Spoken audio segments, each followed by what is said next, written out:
ব্যাপক উত্তেজনা, কারণ এখানে কংগ্রেস কর্মীরা তারা কেউ কেউ বিজেপির অফিসের দিকে যাওয়ার চেষ্টা করছে, উল্টো দিকে এখানে কিন্তু পুলিশের ব্যারিকেড রয়েছে।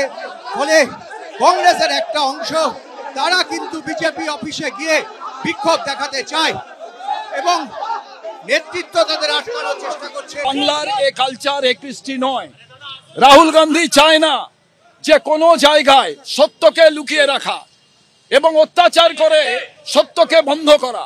রাহুল গান্ধীর আদর্শে আমরা চলি, তাই একটা পার্টি অফিস দপ্তর এসে বিজেপির যে কালচার, ইম্পোর্টেড কালচার, যা বাংলায় ছিল না। কংগ্রেস কর্মীরা কিন্তু ফের তাদেরকে ফিরিয়ে নিয়ে যাওয়া হচ্ছে এবং যেখানে আজকে সমাবেশের ডাক দেওয়া হয়েছে সেই কলেজ স্ট্রিটে এই মুহূর্তে কংগ্রেস কর্মীরা কলেজ স্ট্রিটের পথে।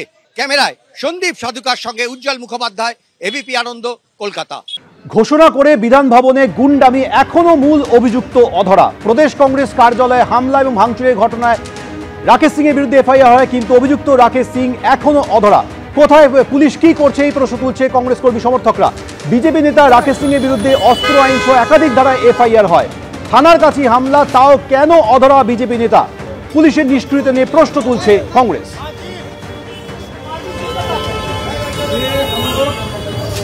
ये कांग्रेस के दफ्तर में हम लोग आए हैं और ये जताने के लिए आए हैं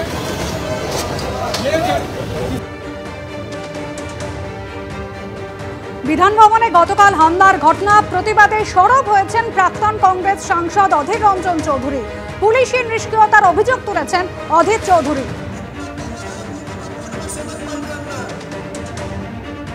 থানা দূরত্ব 100 মিটার, সেখানে পুলিশ আসতে পারলো না, এই আক্রমণ ঠেকাতে পারলো না।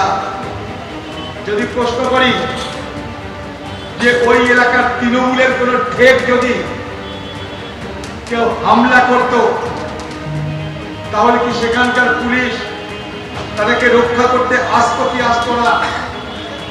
দ্বিতীয় কথা, এই হামলার এত ফোন পার হয়ে গেল, কালকে হামলা, আজকে বিকেল হয়ে গেল, এখনো পর্যন্ত মূল অভিযুক্ত কিন্তু গ্রেপ্তার হলো না।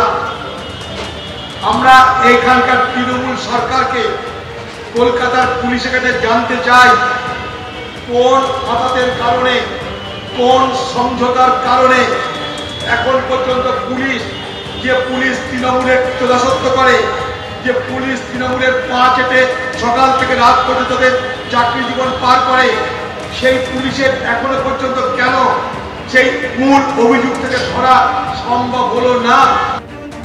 একদিকে বিধান ভবনে হামলা এবং ভাঙচুরের প্রতিবাদে মৌলালি থেকে মিছিল করল কংগ্রেসের কর্মী সমর্থকরা, অন্যদিকে প্রধানমন্ত্রীকে কটূক্তির প্রতিবাদে আজ ডরিনা ক্রসিংয়ে বিক্ষোভ প্রদর্শন করল বিজেপি।